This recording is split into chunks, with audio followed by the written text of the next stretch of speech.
ಪ್ರಕೃತಿಯ ಆಹಾರ ಸರಪಳಿಯನ್ನು ಮುರಿದರೆ ಅಥವಾ ಹೊಸದೊಂದು ಪ್ರಾಣಿಯನ್ನು ಅದಕ್ಕೆ ತಂದು ಸೇರಿಸಿದರೆ ಆಗುವ ಅನಾಹುತ ಎಷ್ಟಿರುತ್ತದೆ ಎಂಬುದಕ್ಕೆ ಇದೊಂದು ಜೀವಂತ ಉದಾಹರಣೆ. ಮನುಷ್ಯ ಮಾಡಿದ ಸಣ್ಣ ತಪ್ಪು ಇಡೀ ಒಂದು ಖಂಡವನ್ನೇ ನಾಶ ಮಾಡುವ ಹಂತಕ್ಕೆ ತಲುಪಿತ್ತು. ಕತೆ ಶುರುವಾಗುವುದು ಅಕ್ಟೋಬರ್ 1859ರಲ್ಲಿ.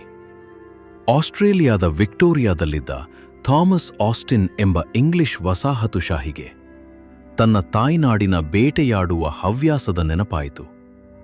ಆತ ಇಂಗ್ಲೆಂಡಿನಿಂದ ತನ್ನ ಸೋದರಳಿಯನ ಮೂಲಕ ಕೇವಲ 24 ಯುರೋಪಿಯನ್ ಮೊಲಗಳನ್ನು ತರಿಸಿಕೊಂಡ.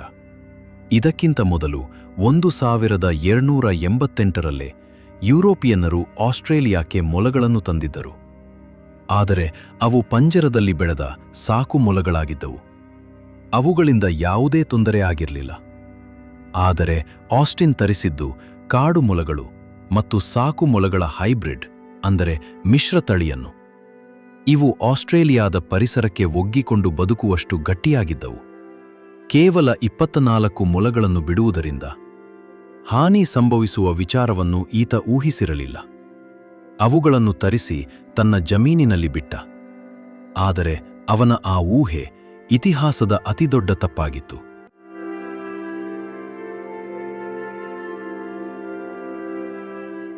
ಆಸ್ಟ್ರೇಲಿಯಾ ಈ ಯುರೋಪಿಯನ್ ಮೊಲಗಳಿಗೆ ಅಕ್ಷರಶಃ ಸ್ವರ್ಗವಾಗಿ ಪರಿಣಮಿಸಿತು. ಯುರೋಪಿನಂತೆ ಇಲ್ಲಿ ವಿಪರೀತ ಚಳಿಗಾಲ ಇರಲಿಲ್ಲ. ವಿಪುಲವಾದ ಹುಲ್ಲುಗಾವಲುಗಳಿದ್ದವು. ಎಲ್ಲಕ್ಕಿಂತ ಮುಖ್ಯವಾಗಿ ಈ ಮೊಲಗಳನ್ನು ಬೇಟೆಯಾಡುವ ನೈಸರ್ಗಿಕ ಶತ್ರುಗಳೇ ಅಲ್ಲಿರಲಿಲ್ಲ. ಡಿಂಗೋ ಎಂಬ ಪ್ರಾಣಿ ಮತ್ತು ಕೆಲವು ಬೇಟೆಗಾರ ಪಕ್ಷಿಗಳು ಇದ್ದರೂ ಅವುಗಳ ಬೇಟೆ ಅಷ್ಟು ಪರಿಣಾಮಕಾರಿ ಅಂದು ಅನ್ನಿಸಲಿಲ್ಲ. ಈ ಮೊಲಗಳ ಹರಡುವಿಕೆಯ ವೇಗ ಎಷ್ಟಿತ್ತೆಂದರೆ ಇತಿಹಾಸದಲ್ಲಿ ಯಾವುದೇ ಸಸ್ತನಿ ಪ್ರಾಣಿ ಇಷ್ಟು ವೇಗವಾಗಿ ಹೊಸ ಪ್ರದೇಶವನ್ನು ಆಕ್ರಮಿಸಿಕೊಂಡಿರಲಿಲ್ಲ. ಅವು ವರ್ಷಕ್ಕೆ ಬರೋಬ್ಬರಿ 100 ಕಿಲೋಮೀಟರ್ ವೇಗದಲ್ಲಿ ಆಸ್ಟ್ರೇಲಿಯಾದ ಹೊಸ ಪ್ರದೇಶಗಳಿಗೆ ಲಗ್ಗೆಯಿಟ್ಟವು. ಪರಿಣಾಮ, ವರ್ಷಕ್ಕೆ 20 ಲಕ್ಷ ಮೊಲಗಳನ್ನು ಕೊಂದರೂ ಅವುಗಳ ಸಂಖ್ಯೆ ಕಡಿಮೆಯಾಗುತ್ತಿರಲಿಲ್ಲ.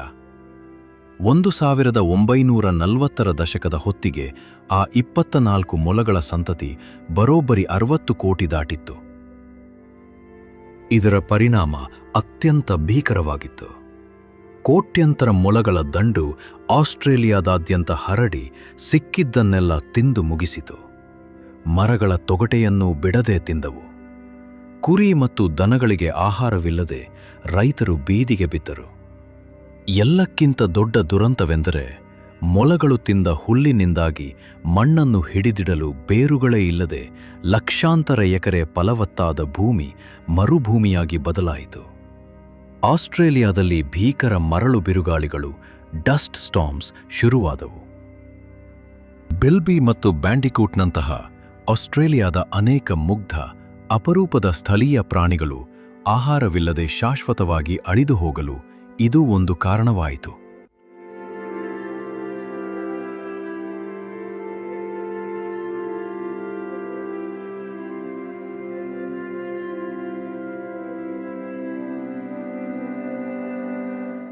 ಈ ಅನಾಹುತವನ್ನು ತಡೆಯಲು ಆಸ್ಟ್ರೇಲಿಯಾ ಸರ್ಕಾರ ಬೃಹತ್ ಕಾರ್ಯಾಚರಣೆಗಿಳಿಯಿತು. ಆದರೆ ಪ್ರತಿ ಹೆಜ್ಜೆಯಲ್ಲೂ ಅವರಿಗೆ ಸೋಲೇ ಕಾದಿತ್ತು. 1900ರ ದಶಕದ ಆಸುಪಾಸಿನಲ್ಲಿ ಬರೋಬ್ಬರಿ 3000 ಕಿಲೋಮೀಟರಿಗಿಂತಲೂ ಹೆಚ್ಚು ಉದ್ದದ ಬೃಹತ್ ಬೇಲಿಯನ್ನು ನಿರ್ಮಿಸಲಾಯಿತು. ಇದು ವಿಶ್ವದ ಅತಿ ಉದ್ದದ ಬೇಲಿಗಳಲ್ಲಿ ಒಂದಾಗಿತ್ತು. ಆದರೆ ಜಾಣ ಮೊಲಗಳು ಬೇಲಿಯ ಕೆಳಗೆ ಹಳ್ಳ ತೋಡಿ ಸುಲಭವಾಗಿ ದಾಟಿ ಹೋದವು. ಬೇಸತ್ತ ರೈತರು ಟ್ರ್ಯಾಕ್ಟರ್ ಮತ್ತು ಬುಲ್ಡೋಸರ್ಗಳನ್ನು ಬಳಸಿ ಮೊಲದ ಬೃಹತ್ ಬಿಲಗಳನ್ನು ನಾಶಪಡಿಸಿದರು. ಜೊತೆಗೆ ವಿಷವನ್ನು ಬೆರೆಸಿದ ಕ್ಯಾರೆಟ್ಗಳನ್ನು ಕಾಡುಗಳಲ್ಲಿ ಸುರಿದರು. ಆದರೂ ಮೊಲಗಳ ಸಂತತಿ ನಿಯಂತ್ರಣಕ್ಕೆ ಬರಲಿಲ್ಲ. ಬೇಟೆ ಮತ್ತು ಬೇಲಿ ವಿಫಲವಾದಾಗ ವಿಜ್ಞಾನಿಗಳು ಜೀವಶಾಸ್ತ್ರದ ಮೊರೆ ಹೋದರು. 1950ರಲ್ಲಿ ಕೇವಲ ಮೊಲಗಳಿಗೆ ಮಾತ್ರ ಬರುವ ಮಿಕ್ಸೋಮಾ ವೈರಸ್ ಅನ್ನು ಬಿಡುಗಡೆ ಮಾಡಲಾಯಿತು. ಸೊಳ್ಳೆ ಮತ್ತು ಚಿಗಟಗಳ ಮೂಲಕ ಹರಡಿದ ಇದು ಅಂದಾಜು 50 ಕೋಟಿ ಮೊಲಗಳನ್ನು ಕೊಂದಿತು.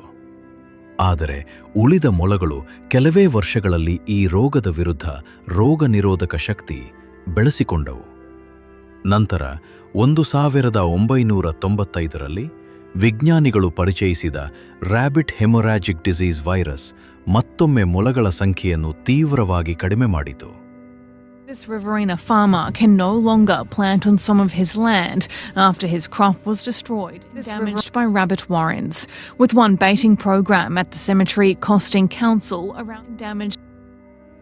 ಇಂದಿಗೂ ಆಸ್ಟ್ರೇಲಿಯಾದಲ್ಲಿ ಮೊಲಗಳ ವಿರುದ್ಧದ ಹೋರಾಟ ಮುಗಿದಿಲ್ಲ.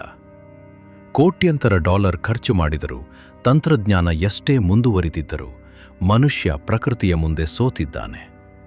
ಥಾಮಸ್ ಆಸ್ಟಿನ್ ಅಂದು ತಂದ ಆ 24 ಮೊಲಗಳು ಇಂದಿಗೂ ಮನುಕುಲಕ್ಕೆ ಒಂದು ಎಚ್ಚರಿಕೆಯ ಗಂಟೆ. ಪ್ರಕೃತಿಯ ನಿಯಮಗಳನ್ನು ಮೀರಿದರೆ ಒಂದು ಸಣ್ಣ ಹಸ್ತಕ್ಷೇಪವು ಎಂತಹ ಭೀಕರ ಶಾಶ್ವತ ಪರಿಣಾಮ ಬೀರಬಲ್ಲದು ಎಂಬುದಕ್ಕೆ ಇದೇ ಜೀವಂತ ಉದಾಹರಣೆ.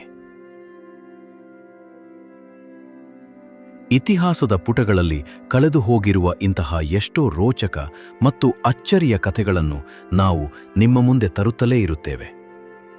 ಈ ವಿಡಿಯೋ ನಿಮಗೆ ಇಷ್ಟವಾಗಿದ್ದರೆ ಮತ್ತು ಹೊಸದೇನನ್ನಾದರೂ ಕಲಿತಿದ್ದರೆ ದಯವಿಟ್ಟು ವಿಡಿಯೋವನ್ನು ಲೈಕ್ ಮಾಡಿ, ನಿಮ್ಮ ಸ್ನೇಹಿತರೊಂದಿಗೆ ಶೇರ್ ಮಾಡಿ. ಪ್ರಕೃತಿಯ ಜೊತೆಗಿನ ಮನುಷ್ಯನ ಈ ಕದನದ ಬಗ್ಗೆ ನಿಮ್ಮ ಅನಿಸಿಕೆಗಳೇನು ಎಂಬುದನ್ನು ಕಮೆಂಟ್ ಮೂಲಕ ನಮಗೆ ತಿಳಿಸಿ. ಮತ್ತು ಇಂತಹ ಅದ್ಭುತ ವಿಭಿನ್ನ ಮಾಹಿತಿಗಳಿಗಾಗಿ ನಮ್ಮ ಕಡಲತೀರ ಯೂಟ್ಯೂಬ್ ಚಾನಲ್ ಅನ್ನು ತಪ್ಪದೇ ಸಬ್ಸ್ಕ್ರೈಬ್ ಮಾಡಿ. ಪಕ್ಕದಲ್ಲೇ ಇರುವ ಬೆಲ್ ಐಕಾನ್ ಒತ್ತಿ. ಮುಂದಿನ ವಿಡಿಯೋದಲ್ಲಿ ಮತ್ತೊಂದು ಕುತೂಹಲಕಾರಿ ಕಥೆಯೊಂದಿಗೆ ಭೇಟಿಯಾಗೋಣ. ಅಲ್ಲಿಯವರೆಗೆ ನಮಸ್ಕಾರ. Large sections of farms and properties. A department spokesperson says over $1.2 million in federal funding is supporting wild rabbit projects. It's estimated there are around 200 million rabbits nationwide.